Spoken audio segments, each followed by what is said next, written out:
बहुत स्वागत है कमांडेंट एकेडमी के इस वीडियो में जो स्पेशली एयर फोर्स की एयरमैन एंट्री के लिए बनाया गया है। इसमें संस्था 2003 से आर्म फोर्सेस के एंट्रीज़ के लिए कैडेट्स को तैयार कर रही है और इस एंट्री के लिए हमारे पास थाउजेंड ऑफ कैंडिडेट्स जो है इसके लिए एनरोल्ड हो चुके हैं और बहुत सारे सिलेक्शंस रेट भी हैं। ग्रेजुअल मैंने इस एग्जामिनेशन में चेंजेस देखे हैं इसमें, और इन चेंजेस के बेस पर अभी के स्टेटस में इस एग्ज़ाम का जो स्टेटस बनता है इसमें, इसका एक छोटा सा डिस्क्रिप्शन हम आपके साथ डिस्कस करेंगे। इसमें पूरे एग्जामिनेशन से रिलेटेड जो है बहुत सारी बातें होती हैं, लेकिन कैंडिडेट्स का जो डाउट होता है कुछ बेसिक सेगमेंट में होता है। तो ये बेसिक सेगमेंट जो है उनको मैंने अलग अलग ग्रुप में एनालाइज़ किया। देखिए, पूरी तरह से एग्ज़ाम को नहीं बता रहा हूँ मैं आपके एग्ज़ाम के उस पार्ट से जहाँ पर कैंडिडेट्स के जो है थोड़े से क्यूरीज रहती हैं, उनका कुछ कन्फ्यूज़न रहता है इसमें, उस स्टेट को मैंने बहुत अच्छे से डिस्क्राइब किया है। तो बहुत ध्यान से देखिएगा। इसमें हम बात कर रहे हैं इंडियन एयरफोर्स का एयरमैन एंट्री, जिसको group X and group Y के नाम से जानते हैं। तो हमने किस टाइप से इसको समझने की कोशिश की है, सबसे पहले देखें air force group X and group Y exam, जो कि एग्ज़ाम का नाम है हमारा। उसके बाद नोटिफिकेशन कब आता है, सबसे पहला डाउट रहता है या क्वेश्चन रहता है हमारे कैडेट्स के पास। दूसरा, फॉर्म को फिलअप कैसे करना है, नेक्स्ट क्वेश्चन आता है। Introduction of X and Y, X जो टेक्निकल है और वाई जो नॉन टेक्निकल एग्ज़ाम है आपका, उसका एक ब्रीफ इंट्रोडक्शन के बारे में बात करेंगे इसमें। नेक्स्ट हम बात करेंगे exam procedure and marks allotment, यानी कि एग्ज़ाम का प्रोसेस कैसे रहता है, कैसे लिया जाता है और कैसे मार्क्स का अलॉटमेंट इसमें किया जाता है। नेक्स्ट बात करेंगे एलिजिबिलिटी क्राइटेरिया। इससे भी बहुत सारे डाउट्स रहते हैं हमारे पास कि क्या वो एग्ज़ाम के लिए एलिजिबल है कि नहीं। तो यहाँ पर एलिजिबिलिटी क्राइटेरिया को मैंने अलग अलग 4 टाइप्स में डिवाइड किया है। इसमें पार्ट्स हैं, 4 पार्ट्स हैं। नंबर 1, एज से रिलेटेड डाउट्स को सॉल्व करेंगे। जेंडर यानी मेल, अनमैरिड मेल से रिलेटेड डाउट्स को करेंगे। इसमें कौन कौन से सब्जेक्ट्स होते हैं एक्स एंड वाई के लिए, उसके बारे में बात करेंगे। और लास्ट जो है परसेंटेज क्राइटेरिया रहता है। परसेंटेज क्राइटेरिया में हमारे पास सबसे ज़्यादा क्यूरीज आती हैं, डाउट्स आते हैं। ऐसा इसलिए है क्योंकि ये परसेंटेज क्राइटेरिया जो है पिछले 2 साल पहले का क्राइटेरिया से अभी डिफरेंट हो गया, इसलिए इसके ऊपर जो है कैंडिडेट्स बहुत सारे अपने क्वेश्चंस पूछते हैं। नेक्स्ट हम बात करेंगे टाइम अलॉटेड या time given for the respective examination, यानी ग्रुप एक्स के लिए कितना टाइम है, ग्रुप वाई के लिए कितना टाइम है, और ये क्या टाइम एक साथ दिया जाता है कि अलग अलग दिया जाता है, इसके बारे में एक डिस्कशन करेंगे। नेक्स्ट डिस्कशन करेंगे इस एग्ज़ाम के फेजेस कितने फेज़ में ये एग्ज़ाम कंडक्ट होता है ये, और अलग अलग फेज़ में ये फेज़ मैंने क्यों बनाया इसमें, क्योंकि डिफरेंट फेज़ जो हैं ये आपके रिजेक्शन पॉइंट्स बनते हैं इसमें। सिलेक्शन तो फाइनली सबको क्लियर करने के बाद ही बनेगा आपका, लेकिन ये फेज़ वो हैं ये जिनके बेसिस पर आपका जो है अलग अलग फेज़ में आपका रिजेक्शन हो सकता है। जिसमें 5 फेज़ कौन से हैं, जैसे रिटन है, डॉक्यूमेंटेशन है, फिजिकल फिटनेस है, एडॉप्टेशन फेज़ 2 का पार्ट जो है, नेक्स्ट है आपका मेडिकल टेस्ट। ये 5 पार्ट है जिसके ऊपर हम बात करेंगे इसमें। और लास्टली जो है इसकी इन्फॉर्मेशन, अगर कोई डाउट हो, कुछ विशेष जानकारी चाहिए आपको नोटिफिकेशन से रिलेटेड, रिजल्ट से रिलेटेड, तो हमारे पास कौन से ऑफिशियल साइट्स हैं जिसको हम कंसल्ट करें, तो उसके बारे में भी मैंने यहाँ पर बताया। तो इस तरीके से जो हमारे डाउट्स रहते हैं, मुझे लगता है कि 100% डाउट्स जो हैं आपके इन कैटेगरीज़ के जो सेगमेंट हैं उनसे आपके सॉल्व हो सकते हैं इसमें। तो बहुत ध्यान से देखिएगा और अपने डाउट्स को थोड़ा सा क्लियर करिएगा। सबसे पहले इस एग्ज़ाम का इंट्रोडक्शन करता हूँ मैं आपको। आर्म फोर्सेस में group X and group Y exam को जो डिफेंस की लैंग्वेज है उसमें PBOR के नाम से जानते हैं, पर्सन बिलो ऑफिसर्स रैंक, यानी कि ऑफिसर्स रैंक के नीचे का जो रैंक होता है उसमें ये एक्स एंड वाई ग्रुप का नाम एयरमैन एंट्री के नाम से जाना जाता है। ये एक बहुत ही बढ़िया एंट्री कही जाती है इसमें, क्योंकि इसमें बहुत पढ़े लिखे लड़के भी होते हैं। मैं अगर बात करूँ 3 साल पहले की इसमें, तो इसमें 70% वाले भी कैंडिडेट जो है श्योर नहीं थे कि उनके फॉर्म जो है सेलेक्ट भी होंगे कि नहीं होंगे। हालांकि इसमें क्लियरिटी काफ़ी आ चुकी है अभी। अब आपका फॉर्म का जो डिमार्केटेड परसेंटेज है उससे ऊपर आपके फॉर्म आने श्योर एंड सर्टन है।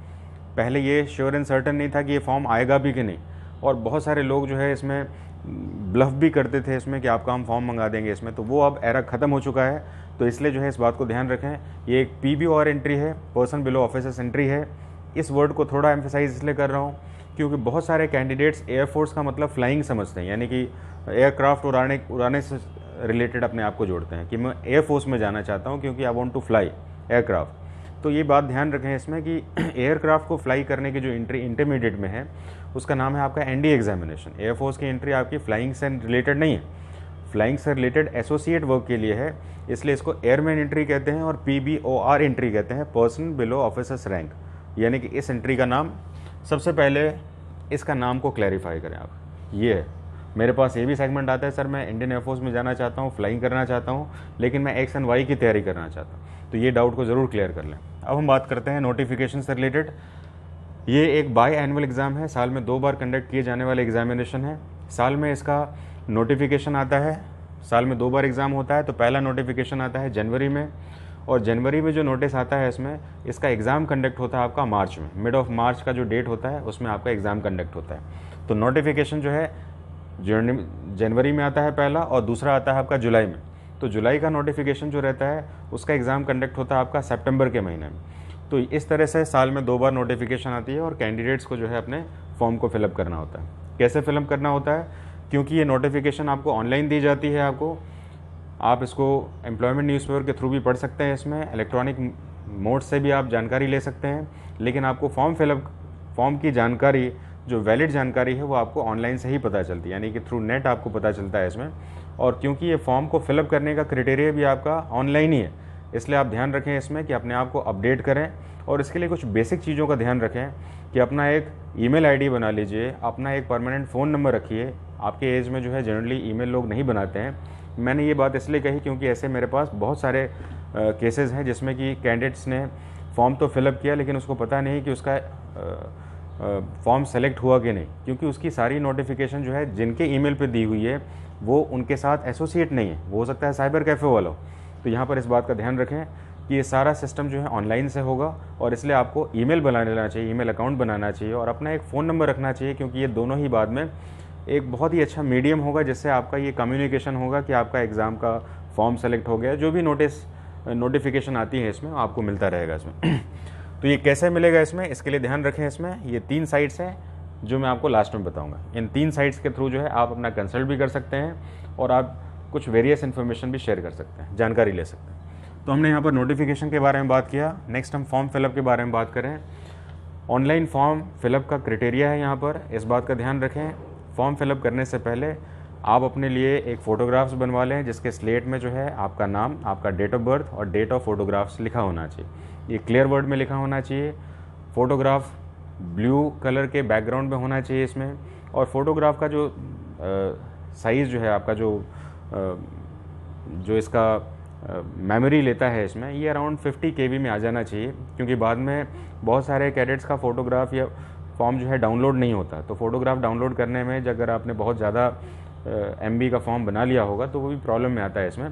तो इसको थोड़ा सा आप ये KB वाला चक्कर ध्यान रखिएगा, 50 KB तक में ही बनना चाहिए। तो हमने यहाँ पर जो है फॉर्म फिलअप के क्राइटेरिया को समझा कि फॉर्म फिलअप हमें ऑनलाइन करना है। इसमें फॉर्म फिलअप करते समय हमें ईमेल अपना रखना है, इसमें फ़ोन नंबर अपना रखना है, एक फ़ोटो बना लेना है इसमें, और उसके बाद आधार कार्ड को भी रख लेना है। आधार कार्ड का भी नंबर बहुत ही ज़्यादा ज़रूरी है, क्योंकि आधार कार्ड आपकी यूनिक आइडेंटिटी नंबर होती है इसमें, और इसीलिए बाद के जितने भी सेगमेंट्स होंगे आपका आधार कार्ड का सबसे इम्पॉर्टेंट होगा, क्योंकि बहुत सारे कैंडिडेट जो हैं फॉर्म को रिपीट कर लेते हैं, बार बार फॉर्म भरते हैं इसमें। तो आधार कार्ड एक बार आपका पेस्ट हो गया तो बाद में इस फॉर्म को आप भर नहीं पाते हैं, इसलिए आधार कार्ड के रूल को भी रखा गया, पहले से बना कर ज़रूर रख लीजिए। फॉर्म फिलअप से रिलेटेड मैंने कुछ बेसिक इन्फॉर्मेशन शेयर की है। अब आते हैं हम introduction of group X and Y. ये एक्स एंड वाई करके एग्ज़ाम है। इस एग्ज़ाम का नाम है air force group X and group Y exam, यानी कि ये एक ही नाम है इसमें, group X and group Y. अब आपके पास चॉइस है कि ग्रुप एक्स को दें, आपके पास चॉइस है ग्रुप वाई को दें, और आपके पास तीसरा चॉइस है कि ग्रुप एक्स एंड वाई दोनों एग्ज़ाम को भी दे सकते हैं आप। It means that you have the opportunity to go with group X only, to go with group Y only, and to go with group X and Y both. तो इस segment में हमें 3 चॉइसेस मिलते हैं, एक्स, वाई और x and Y दोनों। तो ऐसे समय में एक्स एंड वाई क्या है इसके बारे में कुछ जाने। इसमें एक्स को कहते हैं हम टेक्निकल ट्रेड। टेक्निकल ट्रेड से रिलेटेड आपका एग्ज़ाम है, यानी टेक्निकल कुछ काम करवाने की बात हो रही है। और टेक्निकल ट्रेड में जो कैंडिडेट्स होते हैं, जो सेलेक्ट होते हैं, उनके काम क्या होते हैं, आने वाले समय में उनको किस जॉब के लिए उनको रखा जाता है, उसको मैंने थोड़ा लिखा हुआ है इसमें।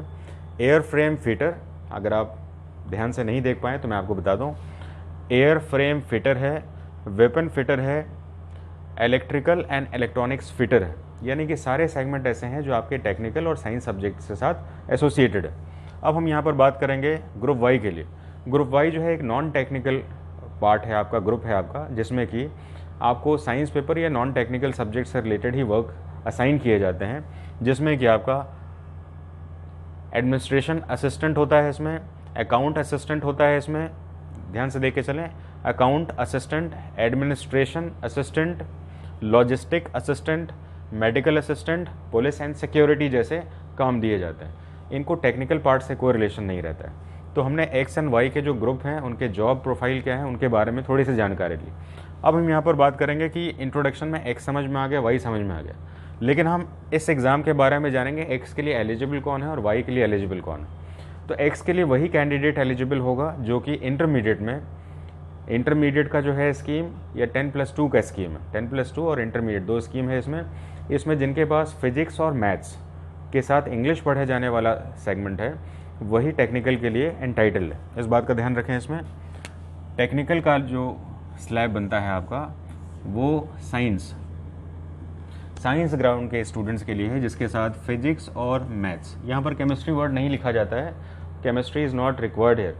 फिजिक्स और मैथ्स कंपलसरी सब्जेक्ट होना चाहिए और इंग्लिश भी होना चाहिए कंपलसरी में। तो इस बात का ध्यान रखें, आपका फिजिक्स मैथ्स और इंग्लिश जो है आपका एक कंपलसरी सब्जेक्ट होना चाहिए जिसके बेसिस पर आप ग्रुप एक्स के लिए एंटाइटल्ड हैं। मान लेते हैं आपने 10th के बाद डिप्लोमा किया है, 3 इयर्स का आपने डिप्लोमा किया है, तो आपकी इंजीनियरिंग स्ट्रीम यानी कि साइंस स्ट्रीम वाला जो डिप्लोमा है उस डिप्लोमा को आप 3 साल वाली डिप्लोमा के बेसिस पर भी ये फॉर्म को फिलअप कर सकते हैं इसमें। लेकिन ध्यान रखें उसमें आपका इंग्लिश पेपर एक कंपलसरी पेपर होना चाहिए। यहाँ पर एक कंडीशन दिया गया, अगर इंग्लिश आपका डिप्लोमा में नहीं है तो आपका इंग्लिश 10th के मार्कशीट में इंग्लिश में 50% का स्लैब होना चाहिए, यानी कि इंग्लिश एक कंपलसरी पार्ट है आपका। टेक्निकल के पार्ट में हम ज़रूर देखें इसमें सब्जेक्ट्स, साइंस सब्जेक्ट से आपका इंटरमीडिएट या आपने ISC किया 10+2 किया है या ISC किया है, तो फिजिक्स मैथ्स और इंग्लिश तीनों ही सब्जेक्ट्स होने चाहिए। परसेंटेज क्या होने चाहिए मैं यहाँ पर बात करूँगा परसेंटेज क्राइटेरिया के लिए, लेकिन ये सब्जेक्ट्स आपकी ये स्टडीड पार्ट होना चाहिए। नेक्स्ट है वाई ग्रुप के लिए। वाई ग्रुप के लिए साइंस बैकग्राउंड के भी कैंडिडेट्स, कॉमर्स बैकग्राउंड के कैंडिडेट्स और आर्ट्स बैकग्राउंड के कैंडिडेट्स या जिन्होंने बायोलॉजी पढ़ी है वो भी कैंडिडेट्स, ये सभी लोग एंटाइटल्ड हैं। वाई ग्रुप का साइंस बैकग्राउंड से कोई मतलब नहीं है। यहाँ पर इंटरमीडिएट स्कीम जिन्होंने रखी है इसमें ISC जिन्होंने किया है या IA किया है या ICOM किया है उनके पास अपॉर्चुनिटी है कि ग्रुप वाई के लिए एलिजिबल है। साइंस वालों के पास दोनों ही एग्ज़ाम के लिए अपॉर्चुनिटी है, लेकिन जो नॉन साइंस बैकग्राउंड है उनके पास सिर्फ वाई के लिए अपॉर्चुनिटी है। इस बात को ज़रूर ध्यान रखें। तो यहाँ पर ग्रुप वाई के साथ लिख रहा हूँ नॉन साइंस बैकग्राउंड स्टूडेंट्स।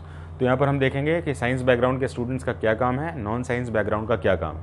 तो यहाँ पर भी जो है मार्क्स क्राइटेरिया जो है 50% एग्रीगेट रखा गया है इसमें, और इंग्लिश में भी 50% का मार्क्स स्लैब इसमें भी ग्रुप वाई में भी बनाया गया है, यहाँ पर भी और यहाँ पर भी। परसेंटेज का सेगमेंट हमारा आगे आएगा, इसमें बात करेंगे। लेकिन अभी सब्जेक्ट्स कौन सा है, introduction of X and Y के बारे में बात हो रही है। यानी कि एक्स का काम होता है टेक्निकल ट्रेड्स को देखना, वाई का काम होता है नॉन टेक्निकल ट्रेड्स को देखना, और जिसके लिए आपका सब्जेक्ट्स जो है ये होना चाहिए। नेक्स्ट हम बात करेंगे exam procedure and marks allotted.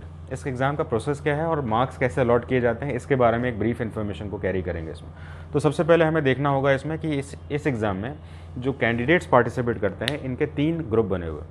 पहला ग्रुप जो सिर्फ टेक्निकल का चॉइस रखते हैं, दूसरा ग्रुप जो सिर्फ नॉन टेक्निकल का चॉइस रखते हैं, और तीसरा ग्रुप जो है जो दोनों के लिए ही अपने आप को वॉलंटियर करते हैं, यानी कि group X and group Y दोनों के लिए करते हैं। तो यहाँ पर जो ग्रुप एक्स के लिए एंटाइटल्ड हैं उनके लिए, जैसे मैंने आपको बताया कि फिजिक्स मैथ्स ये कंपलसरी पेपर होना चाहिए, और जाहिर सी बात है इनका फिजिक्स और मैथ्स पेपर के साथ इंग्लिश का भी टेस्ट होगा। यानी कि हम देख रहे हैं इसमें इंग्लिश 20 मार्क्स का और फिजिक्स मैथ्स 50 मार्क्स, यानी कि 25 मार्क्स ईच। फिजिक्स और मैथ्स 25 मार्क्स ईच। तो मैंने इसको अलग अलग क्यों नहीं लिखा, इसका एक रीज़न है, मैं बताऊंगा आपको। एक्स ग्रुप जो कि ये मैंने आपका मार्क्स लिखा हुआ है इसमें, ये जो मैंने सर्कल बनाया ये मार्क्स है आपका। एक्स ग्रुप का जो एग्ज़ाम होगा वो 70 मार्क्स का होगा, जिसमें 20 मार्क्स होगा इंग्लिश का और 50 मार्क्स होगा फिजिक्स एंड मैथमेटिक्स का। यानी कि फिजिक्स के लिए 25 क्वेश्चन, मैथ्स के लिए 25 क्वेश्चन। ये एक साथ क्यों लिखा है, क्योंकि इसके लिए जो ऑनलाइन एग्ज़ाम हो रहा है तो आपका कंप्यूटर का जो पोर्टल है उसमें जो टाइम है वो दोनों के लिए एक साथ ही है, जबकि इंग्लिश के लिए एक सेपरेट टाइम है, इसलिए मैंने इन दोनों को अलग अलग लिखा है। तो 20 मिनट्स जो एक्स्ट्रा पहले मिलेगा आपको, उसमें सिर्फ इंग्लिश के ही क्वेश्चंस कर पाएंगे, और वो टाइम जैसे ख़त्म होगा आपका फिर नेक्स्ट स्लैब आएगा, और फिर ये टाइम आपका दूसरा स्टार्ट होगा जिसमें आपको मैथ्स और फिजिक्स के क्वेश्चंस करने होंगे। इसके लिए हमारा टाइम कितना होगा, एग्रीगेट टाइम होता है 60 मिनट्स। हमें टाइम के अकॉर्डिंग भी अपने आप को तैयार करना होता है इसमें। तो 60 मिनट्स का टाइम जो है ग्रुप एक्स के लिए मिला हुआ है इसमें, और 60 मिनट्स के टाइम को 2 पार्ट में डिवाइड करेंगे, एक इंग्लिश के लिए 20 मिनट्स और फिजिक्स और मैथ्स के लिए 40 मिनट्स। तो इस तरह से हमारा ग्रुप एक्स के लिए क्लियर होगा। अब हम आते हैं ग्रुप वाई में। ग्रुप वाई का एग्ज़ाम जो है, जिसको नॉन टेक्निकल ट्रेड कहते हैं, इसमें जो है आपका 50 मार्क्स का पेपर होता है। 50 मार्क्स के पेपर में कॉमन सब्जेक्ट आपका इंग्लिश है, दोबारा इंग्लिश, वही इंग्लिश है, और ये एक्स एंड वाई दोनों का इंग्लिश कॉमन होता है यहाँ पर। तो इंग्लिश का 20 मार्क्स है और 20 मिनट्स का ही टाइम इसमें भी दिया जाता है। और दूसरा पेपर है जिसको हम कहते हैं रागा, रीजनिंग एंड जर्नल अवेयरनेस। तो रीजनिंग एंड जर्नल अवेयरनेस का जो पेपर है आपका सेकंड, ये 30 मार्क्स का पेपर है। और 30 मार्क्स के पेपर के लिए अगर आप देखें इसमें, तो हम टाइम का अलॉटमेंट कैसे करते हैं, इसमें पूरा टाइम इसके लिए दिया जाता है आपका 45 मिनट का। तो 45 मिनट के टाइम में इंग्लिश के लिए 20 मिनट टाइम मिल गया आपका, और दूसरा 25 मिनट का जो स्लैब मिलता है आपका रागा के लिए मिलता है, यानी रीजनिंग एंड जर्नल अवेयरनेस के लिए मिलता है। तो इस तरह से हमारा जो है ग्रुप वाई का एग्ज़ाम हो गया। इसमें ये इंग्लिश का पेपर जो है कॉमन होता है, ग्रुप वाई वाला और ग्रुप एक्स वाले जो भी कैंडिडेट्स हैं वो इंग्लिश का पेपर कॉमन होगा उनका। अब यहाँ पर हम आते हैं कि जिन्होंने तीनों ही पेपर का चॉइस रखा है उनको क्या करना होगा। सबसे पहले हमें टाइम देखना है इसमें। ग्रुप एक्स वालों को 60 मिनट का पेपर देना है, ग्रुप वाई वालों को सिर्फ 45 मिनट का पेपर देना है।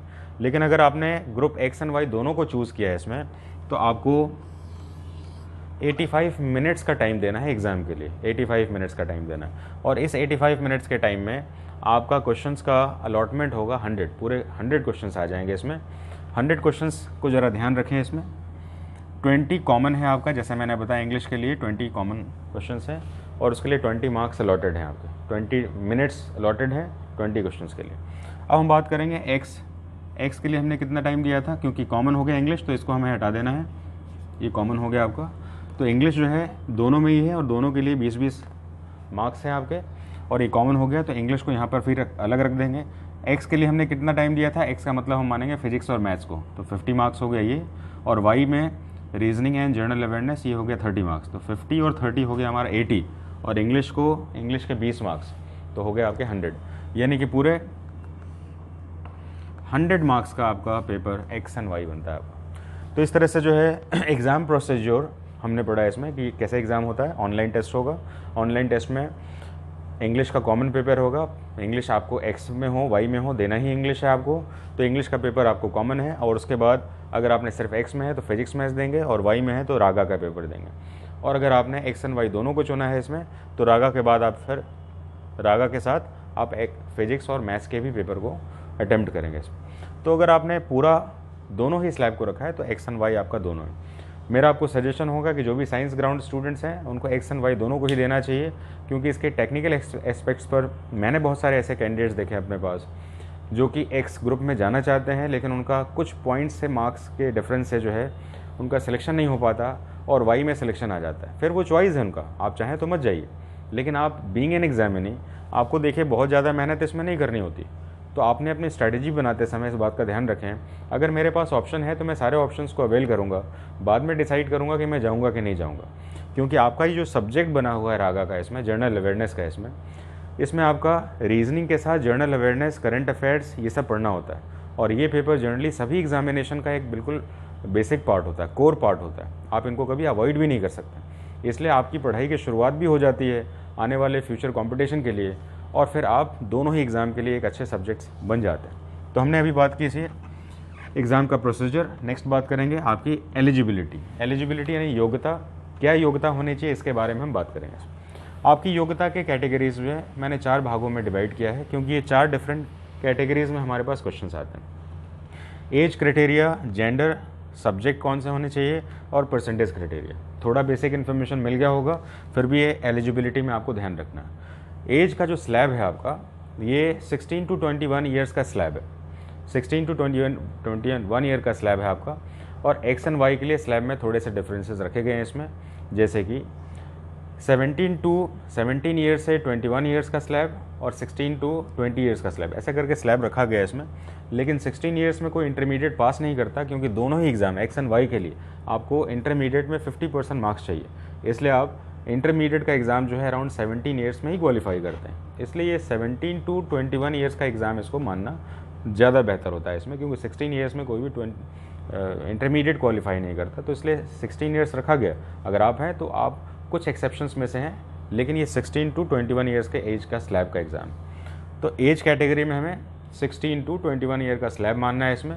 16 ईयर्स में कोई नहीं करता तो इसमें चिंता करने की ज़रूरत नहीं है, यानी कि आप ज़बरदस्ती 16 ईयर में चले जाएँ। मार्क्स होना चाहिए आपके पास, यानी इंटरमीडिएट सर्टिफिकेट होना चाहिए, मार्कशीट होना चाहिए। तो ये एज क्राइटेरिया 17 से स्टार्ट होती है, इसलिए 17 में ही लोग मेजॉरिटी ऑफ जो कैंडिडेट्स होते हैं वहाँ पर आते हैं। आप इसकी तैयारी पहले करनी शुरू कर सकते हैं, क्योंकि 17 आने के बाद आपकी ये तैयारी का रिज़ल्ट आना चाहिए। 17 से तैयारी करेंगे तो फिर ये रिज़ल्ट डिलेड हो जाता है। तो यहाँ पर मैं आपको ये हेल्प कर सकता हूँ इसमें कि आप जब इंटरमीडिएट में हो तब आप एग्ज़ाम की तैयारी शुरू कर दीजिए। आप फिर वेट मत करिएगा कि मैं 17 होऊंगा तभी तैयारी करूँगा, 16 होऊंगा तब तैयारी करूँगा। इसकी तैयारी आप पहले से ही कर सकते हैं, जिससे कि आपका एज एलिजिबिलिटी शुरू हो जाए, तब आप जो है एग्ज़ाम को क्वालिफाई करने की स्ट्रैटेजी में आ जाए। हम बात करेंगे जेंडर अभी तक की समय के लिए, क्योंकि अभी देखिए बहुत सारे चेंजेस आ रहे हैं। Government of India is planning to get women entry in arm forces also in various combat part. रक्षा सेवाओं में जो है महिलाओं को भी अभी लिया जा रहा है परमानेंट कमीशन के लिए, तो एयरफोर्स में भी आने के चांसेस बन सकते हैं, इसमें देखा जाएगा। हालांकि एयरफोर्स में फ्लाइंग में तो वुमेन कैंडिडेट्स हैं, और ऑफिसर्स एंट्री में वुमेन को लिया जा रहा है, यानी ग्राउंड ड्यूटीज़ के लिए भी ऑफिसर्स में लिया जा रहा है। लेकिन PBOR एंट्री में, पर्सन बिलो ऑफिसर्स एंट्री में, एयरफोर्स में अभी वुमेन नहीं है। तो यहाँ पर अभी के समय में जो XNY ग्रुप है आपका, उसमें जेंडर में ओनली मेल्स लिखेंगे। ये चीज़ मैंने क्यों बोला, क्योंकि मेरे पास बहुत सारे ऐसे कैंडिडेट्स भी आते हैं जो कहते हैं कि sir being a girl I want to be the part of Indian air force, मैं एयरफोर्स का भाग बनना चाहती हूँ XNY ग्रुप में। तो ये जानकारी जो है उनको थोड़ी सी परेशान करती है कि नहीं, अभी वो एंटाइटल नहीं है। जेंडर में अनमैरिड मेल होने चाहिए, इस बात का ध्यान रखना है। सब्जेक्ट्स कौन सी स्टडी करनी है आपको, तो X के लिए सब्जेक्ट क्या पढ़ना है आपको, फिजिक्स, मैथ्स और इंग्लिश होना चाहिए इंटरमीडिएट में। और Y को आप पढ़ रहे हैं तो क्या होना चाहिए, Y में आप साइंस बैकग्राउंड के भी हो सकते हैं, आर्ट्स बैकग्राउंड के भी हो सकते हैं, कॉमर्स भी हो सकते हैं। तो Y में आपका सब्जेक्ट स्टडी क्राइटेरिया नहीं है, सिर्फ इंटरमीडिएट क्राइटेरिया रखा गया है। X में आपको जो है PC, physics, mathematics and English part के साथ साथ दूसरा कंडीशन दिया गया है कि इंजीनियरिंग स्ट्रीम डिप्लोमा होना चाहिए। जो इंजीनियरिंग सब्जेक्ट में इंजीनियरिंग की जाती है, जो सब्जेक्ट्स इंजीनियरिंग के लिए आपको फैसिलिटेट करती है, इसमें उन सब्जेक्ट से अगर आपने डिप्लोमा किया हुआ, डिप्लोमा 10th के बाद होता है, 3 इयर्स का डिप्लोमा स्कीम है आपके पास ये, तो भी आप X के लिए एंटाइटल्ड। लेकिन उसमें इंग्लिश का पेपर होना चाहिए, और इंग्लिश का पेपर यदि नहीं है उसमें, तब आप उसमें जो है मैट्रिकुलेशन वाली यानी 10th वाली इंग्लिश में 50% का मार्क्स को कोरिलेट करें। लेकिन ध्यान रखें इंग्लिश का पेपर मस्ट है, X में भी और Y में भी। हमने जो है यहाँ पर सब्जेक्ट की बात की, और यहाँ पर परसेंटेज क्राइटेरिया, परसेंटेज मैंने आपको बता दिया इसमें कि परसेंटेज जो है 50% से ऊपर जो है 50% और उससे ऊपर के कैंडिडेट्स इस एग्ज़ाम के लिए एलिजिबल हैं। यहाँ पर 49.9% is not going to be entertain. वहाँ पर 0.01 का भी परसेंटेज जो है आपको एंटरटेन नहीं किया जाएगा, because the demarcation point is 50% only. तो 50% और उससे ऊपर के कैंडिडेट्स ही अप्लाई करें।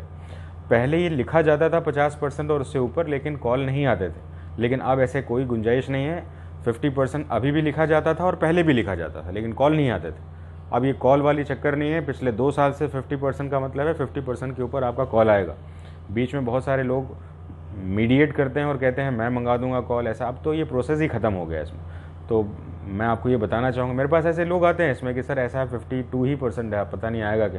तो इस बात का ध्यान रखें, ऐसा कुछ भी प्रॉब्लम नहीं होगा। हम यहाँ पर बात कर रहे हैं इसमें क्राइटेरिया के ऊपर। मेरे पास 1-2 क्वेश्चंस और भी हैं इसमें कि ये जो है फिजिक्स, मैथ्स और इंग्लिश जो है आपका, ये कैसे, इसका परसेंटेज कैसे होगा, एक सब्जेक्ट का होगा कि एग्रीगेट होगा। तो यहाँ पर जो है फिजिक्स, मैथ्स, इंग्लिश एग्रीगेट भी 50% होना चाहिए, और सिर्फ इंग्लिश में भी 50% होना चाहिए। यहाँ पर फिजिक्स और मैथ्स के लिए अलग से कोई प्रोसेस नहीं बताया गया। तो यहाँ पर ध्यान रखें, इंग्लिश का प्रोसेस है कि सिर्फ अकेले 50% और पूरे मिलाकर भी 50%। यही 2 बातें कही गई हैं, तो बीच में अपने वर्ड्स को जनरेट करके इसको प्रॉब्लमेटिक मत बनाइएगा। नेक्स्ट हमने देखा कि एलिजिबिलिटी क्राइटेरिया से रिलेटेड हमने सारे फैक्ट्स को क्लियर कर लिया इसमें। अब हम आते हैं time given in the examination. Exam में टाइम गिवन के बेस पर जो है आपकी प्रैक्टिस को बहुत अच्छा हेल्प मिलता है इसमें। तो X के लिए 60 मिनट्स, Y के लिए 45 मिनट्स और X एंड Y के लिए आपको 85 मिनट्स। हालांकि मैंने यहाँ पर आपको ये बता दिया था। तो ये टाइम जो है ऑनलाइन टाइम है आपका, और इस टाइम का अलॉटमेंट जो है आपके पेपर वाइज डिसाइड होता है। यानी कि इंग्लिश के लिए 20 मिनट्स का स्लैब है आपका, चाहे एक्स हो चाहे वाई हो, चाहे एक्स एंड वाई दोनों, तीनों में ही आपको एक जैसे ही इंग्लिश देनी है आपको। तो English is the common subject in all 3 different categories. 3 कौन सी कैटेगरीज है? Group X, group Y and X and Y. ये 3 कैटेगरीज में सिर्फ इंग्लिश एक कॉमन है। और बाकी अगर आप एक्स के लिए सिर्फ हैं तो इंग्लिश के साथ आपको फिजिक्स मैथ्स देना है, और अगर आप सिर्फ वाई के लिए हैं तो आपको रागा का पेपर देना है, यानी रीजनिंग और जनरल अवेयरनेस का पेपर देना है। तो यहाँ पर हमने टाइम गिवन के बारे में बात किया। अब हम फेजेस ऑफ एग्जामिनेशन के बारे में बात करेंगे। कितने फेज़ में एग्ज़ाम कंडक्ट होता है इसमें, और कहाँ कहाँ पर हमें सावधानी रखनी है, क्योंकि ये सारे फेजेस जो हैं आपके रिजेक्शन के फेजेस हैं। यहाँ पर जो है आपके रिजेक्शंस हो सकते हैं। इसलिए नंबर 1 रिटन, पहला फेज़ में आते हैं रिटन में। रिटन जो मैंने आपको स्लैब बनाया है, सबसे पहले आप ऑनलाइन जाएंगे, आपके पोर्टल पे जब क्वेश्चंस आएंगे तो आप इन एग्ज़ाम के शेड्यूल में जब जाएंगे आप ये, तो इसमें कुछ बेसिक रूल्स रखे गए। रूल नंबर 1, क्योंकि हमें पता है ग्रुप एक्स का एग्ज़ाम कितने नंबर का है, इसमें 70 नंबर का है 20 इंग्लिश और 50 फिजिक्स एंड मैथ्स में। तो यहाँ पर हम थोड़ा सा इसको एक्सप्लेन करें इसमें रिटन के पार्ट को। सबसे पहले एक्स को मैं देना चाहूँगा आपको। एक्स के पेपर में देखें इंग्लिश, फिजिक्स और मैथ्स, ऐसा करके हम देखेंगे इसमें। तो इंग्लिश के पेपर में मिनिमम 10 मार्क्स, फिजिक्स के पेपर में 10 मार्क्स और मैथ्स के पेपर में भी मिनिमम 10 मार्क्स, यानी मिनिमम मार्क्स की क्राइटेरिया को भी फुलफिल करना है आपको। यानी कि लगभग जो है आपको 10 नंबर का स्कोरिंग सभी पेपर में रखना है इसमें। लेकिन ये 10-10 मार्क्स को मिलाकर आपका 30 मार्क्स होता है लेकिन 30 मार्क्स में मेरिट नहीं बनता है। मेरिट आपका 40 अप्रॉक्स में बनेगा हमेशा। तो हमेशा ध्यान रखें कि हमें अपनी स्ट्रैटेजी जो है मेरिट के बेस पर बनानी है, और 40 का जो स्लैब है इसको टच करने की सोचना चाहिए। 40 का स्लैब कैसे होगा? मान लेते हैं इंग्लिश में आपने 10 की जगह पर आपने 15 कर दिया, फिजिक्स या मैथ्स में जो है आपने इसकी स्कोरिंग को 15 कर दिया, 12-12 या 13 करके 15 कर दिया, तो यहाँ पर ये 40 तक पहुँच जाएंगे और फिर आपका मेरिट में हेल्प होगा। मैंने बहुत सारे ऐसे कैंडिडेट्स देखे, बहुत हमारे Tier 1 कैंडिडेट्स हैं, बहुत अच्छा मेहनत करते हैं इसमें, लेकिन जब वो मार्क्स लेके आते हैं इसमें कि इंग्लिश में मान लेते हैं 18 नंबर लेके आए, फिजिक्स में 9.75 कर लिया उन्होंने, फिर रिजेक्शन हो गए, उनके 40-42 नंबर आ रहे हैं लेकिन पास नहीं हुए। क्यों? क्योंकि मिनिमम मार्क्स क्राइटेरिया को फुलफिल नहीं कर पा रहे हैं। तो यहाँ पर इन चीज़ों को थोड़ा सा ध्यान रखेंगे इसमें रिटन के लिए। अब हम बात करेंगे ग्रुप वाई के लिए। ग्रुप वाई में आपका इंग्लिश हो गया आपका, या फिर रागा हो गया। रागा का मतलब क्या होता है इसमें? रागा का मतलब होता है रीजनिंग एंड जनरल अवेयरनेस, जिसमें आपका रीजनिंग के क्वेश्चंस रहते हैं, अर्थमेटिक के कुछ क्वेश्चंस रहते हैं, करंट अफेयर्स के क्वेश्चंस रहते हैं, और आपके जो है general knowledge, history, polity, geography, बहुत ही सरफेस लेवल क्वेश्चंस रहते हैं, डेप्थ नहीं रहता है इसमें, तो बहुत ज़्यादा डीप में इसकी पढ़ाई नहीं की जाती है। तो सरफेस लेवल के क्वेश्चंस, कंसेप्ट अगर ठीक होगा तो आप इसको बना सकते हैं। लेकिन ध्यान रखने की बात है, स्टूडेंट जब तैयारी कर रहे होते हैं तो ये काफ़ी ज़्यादा उनके लिए प्रॉब्लम हो जाता है कि क्वेश्चंस तो आने हैं 3-4, लेकिन पढ़ना पूरा पड़ता है, ये रेस्ट तो लेना पड़ेगा। देखिए, there is nothing like shortcut. एक एग्ज़ाम में जो है 0.25 का मार्क्स भी जो है कई सारे लड़कों को इस एग्ज़ाम से आउट कर देता है इसमें, तो हम फिर भी 3-4 मार्क्स की बात कर रहे हैं इसमें। पढ़ाई तो आपको पूरी करनी पड़ती है, इसलिए रिस्क मत लीजिएगा इसमें, क्योंकि रागा के पेपर में जो है आपका करंट अफेयर्स और जो जनरल नॉलेज के क्वेश्चंस होते हैं ये थोड़े से डिफाइनिंग मार्क्स होते हैं, क्योंकि बाकी सब सेक्शन सभी लोग जान रहे हैं, इंग्लिश सभी जान रहे हैं, मेजॉरिटी ऑफ कैंडिडेट जान रहे हैं, लेकिन ये करंट अफेयर्स के सेगमेंट और करंट जो बेसिक नॉलेज हैं, हिस्ट्री, ज्योग्राफी, पॉलिटी के, उनके ऊपर लड़के जो है अपनी थोड़ी सी कंट्रोल कम बना पाते हैं, और इसलिए थोड़ा सा वो सोचते हैं कि इसको हटा के चलेंगे, अपनी स्ट्रैटेजी दूसरी बनाएं। पढ़ाई कर रहे हैं तो पूरी अच्छी तरह से स्ट्रैटेजी बनाइएगा। देखिए, लकली किसी का सिलेक्शन हो गया अलग बात है, लेकिन जब आप अपनी पूरी स्ट्रैटेजी बना रहे हैं, अपनी लाइफ का एक इंपॉर्टेंट पीरियड दे रहे हैं, तो आप इनके साथ कॉम्प्रोमाइज़ नहीं करें, ये मेरा एडवाइस होगा। तो हम यहाँ पर रागा के बारे में, ग्रुप वाई के बारे में बात करें। दोबारा 20 नंबर का क्वेश्चन जो है आपका इंग्लिश का, उसमें 10 नंबर मिनिमम लाना है, और ये आपका जो कि 30 नंबर है, 30 नंबर का रागा होगा रीजनिंग एंड जनरल अवेयरनेस, उसमें आपको 15 नंबर मिनिमम लाना है। तो 10 और 15 हो गया आपका, तो 25 ही हुआ, लेकिन इसका मेरिट जो है अराउंड 35 तक लेके चलिए आप इसको। अगर आप सेफ साइड रहना चाहते हैं तो 35 तक आपने अपने आप को जो है टारगेट करके अपनी प्रिपरेशन करिए। देखिए, इसका जो मेरिट होता है मैं और आप डिसाइड नहीं करते हैं।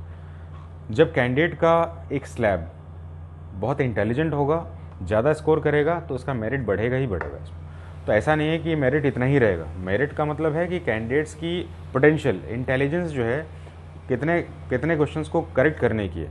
तो इस बात को ज़रूर ध्यान रखें कि मेरिट का कोई एक फिक्सेट नहीं रहता है इसमें। फिर भी इन एन जर्नल जो है बात की जाती है कि आप इतने तक में अपने आप को सेफ मान सकते हैं।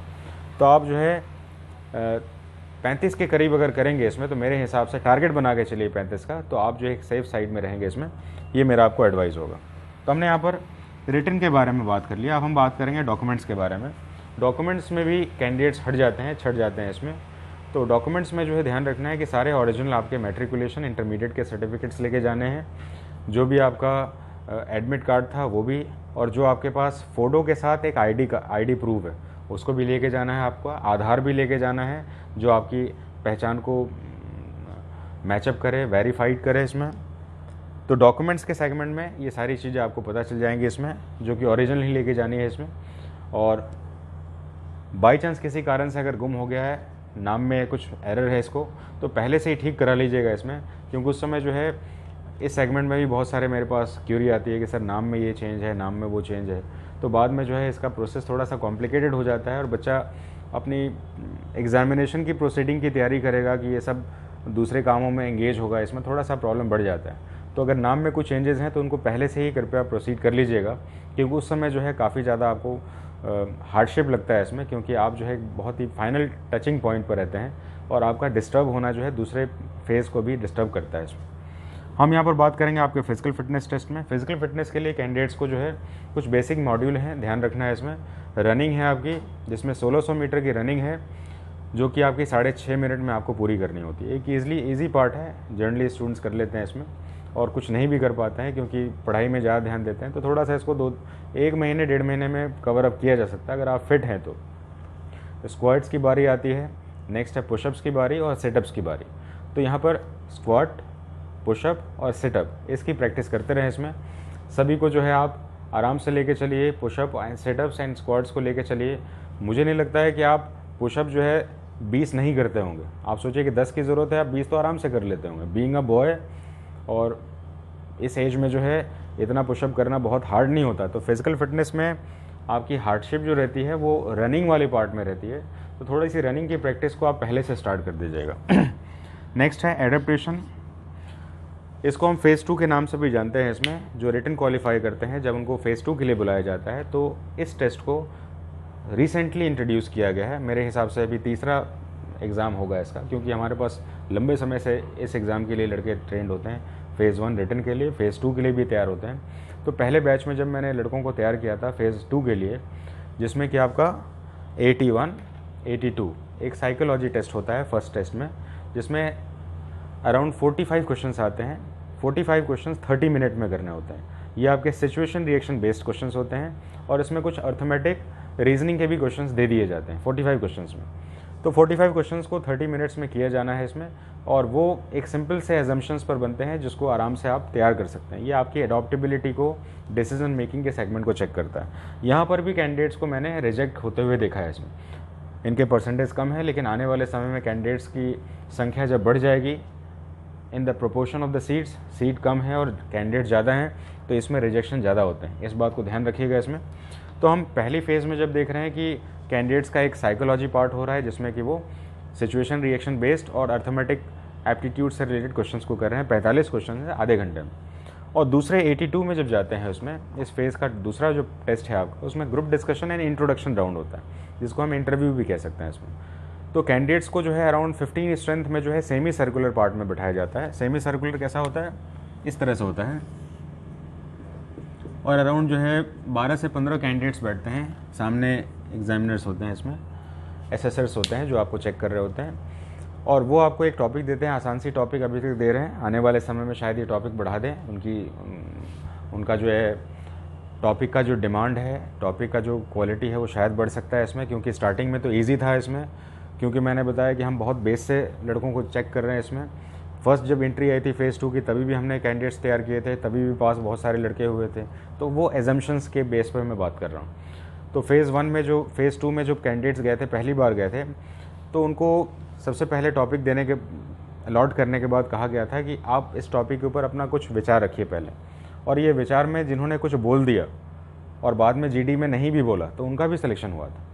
ध्यान रखना है कि इस फेज़ में जो है स्टार्टिंग के समय में बहुत सारे सेगमेंट्स में लड़के रेडी नहीं थे, तो जिन्होंने कुछ भी बोल दिया उनका सिलेक्शन हो गया। लेकिन बाद में जब दूसरे स्टेज में जब लड़के आए, यानी इस एग्ज़ाम के बाद जब दूसरा एग्ज़ाम हुआ था, तो फेज़ 2 में हमारे पास ये रिपोर्टिंग आई थी इसमें कि बोलने के साथ जिन्होंने जीडी नहीं किया था उनका सिलेक्शन नहीं हुआ था।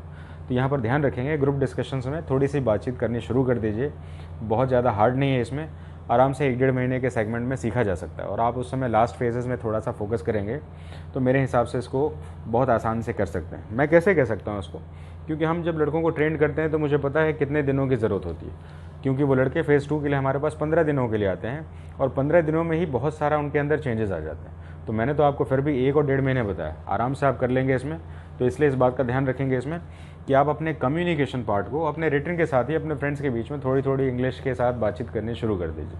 तो यहाँ पर हमने एडॉप्टेशन के बारे में बात किया, जिसमें कि साइकोलॉजी टेस्ट होता है 30 मिनट्स का, 45 क्वेश्चंस का, और दूसरा आपका ग्रुप डिस्कशन होता है जिसमें पहले इंट्रोडक्शन कहा जाता है और फिर कहा जाता है इसके ऊपर एक्सप्लेन करिए। कुछ कैंडिडेट्स का तो सिर्फ इंट्रोडक्शन बेस पर ही सिलेक्शन होता है, लेकिन कुछ लड़कों का ग्रुप डिस्कशन में पार्ट नहीं लेने के कारण नहीं होता। कुछ कैंडिडेट्स मेरे को कहते हैं इसमें कि सर हिंदी में बात कर सकते हैं क्या? हिंदी में आप कर सकते हैं लेकिन सिलेक्शन नहीं होगा, क्योंकि एयरफोर्स एंट्री जो है एम्फसाइज़ करती है आपकी बेसिक इंग्लिश को, क्योंकि आपको कम्युनिकेट करना है अपने सीनियर ऑफिसर्स के साथ। मान लेते हैं आप एक फिटर हैं, आप वेपन फिटर में हैं, टेक्निकल ट्रेड में हैं, और आपका जो फ्लाइंग ऑफिसर जो है आपका जो फ्लाई कर रहा है इसमें, या जो भी पायलट है इसमें, तो वो आपके साथ कम्युनिकेट करने में कंफर्टेबल कैसे होगा? मान लेते हैं आप जो है हिंदी बोल रहे हैं, उसको हिंदी ज़्यादा अच्छी नहीं आती है, क्योंकि इंग्लिश तो उसको भी पढ़ना है, जितने भी फ्लाइंग जो आपकी पढ़ाई है इसमें वो इंग्लिश में ही है, हिंदी में तो है नहीं इसमें। तो आपके साथ अगर वो कम्युनिकेट नहीं कर पाएगा तो वो तो रिस्क में काम हो जाएगा फिर। इसलिए आपका इंग्लिश जानना ज़रूरी है, और इस लेवल पर आपको मेरा इंस्ट्रक्शन होगा, मेरी सलाह होगी कि आप जो है थोड़ा सा अपना बेसिक इन्फॉर्मेशन ठीक कर लें। नेक्स्ट आपका लास्ट है आपका मेडिकल टेस्ट। मेडिकल टेस्ट के लिए आप जो है अपने वैक्स, कान के वैक्स हो गए आपके, आइज़ को चेक करा लीजिए एक बार। स्किन से रिलेटेड प्रॉब्लम जो है, डीएनएस वाली जो प्रॉब्लम्स होती हैं नॉर्मली कैंडिडेट्स को रहती हैं, उनको ध्यान रखें। टैटू जो है रिलीजियस को छोड़कर किसी टैटू माने जो स्किन पे बनाया जाता है इसमें, रिलीजन से रिलेटेड जो भी दूसरे टैटूज़ हैं कि कोई नाम लिख लेते हैं, कोई कुछ भी स्टाइलिश लिख लेते हैं, वो परमिटेड नहीं है आपका। आपके जो है ये यहाँ से लेके यहाँ तक में इनर साइड में जो है परमिटेड है। दूसरा चीज़ है वो रिलीजन से रिलेटेड होगा तभी परमिटेड है। अगर बाई चांस है भी और मिट सकता है तो कोशिश करिए मिटा लेने के लिए। तो मेरा आपको ये वाला सेगमेंट जो है, जो भी है, इस पे डाउट्स मुझे लगता है क्लियर हो गया होगा। और इन फर्दर अगर आपको लगता है कि नहीं मुझे कुछ और भी जानकारी लेनी है इसमें, तो इसके 3 वेबसाइट में दे रहा हूँ, उसको ज़रा ध्यान से सुन लेंगे। इसमें इस वीडियो के साथ कुछ एसोसिएट फाइल भी करेंगे जिसमें कि आप जो है अपनी जानकारी और बढ़ा सकते हैं। आप सुन के लिख सकते हैं इसमें www.airmanselection.cdac.in, ये पहला आपका पोर्टल हो गया। दूसरा www.careerindianairforce.cdac.in, तीसरा हो गया आपका www.indianairforce.nic.in। तो ये इन्फॉर्मेशन यहाँ से भी आप कैरी कर सकते हैं। आप अपनी स्ट्रैटेजी को अगर सही से बनाएं तो आपको इसके लिए सही जानकारी होनी चाहिए, और ये जानकारी के बाद जो है आप अपनी तैयारी शुरू कर सकते हैं। बहुत ही बढ़िया एंट्री है आपकी, बहुत सारे सिलेक्शंस होते हैं, थोड़ी भी सीरियसनेस है आप में तो आप एक रिज़ल्ट के लिए बहुत बढ़िया सब्जेक्ट। उम्मीद करता हूँ कि आप इसका बेनिफिट लेंगे और रिज़ल्ट को श्योर करेंगे। Thank you.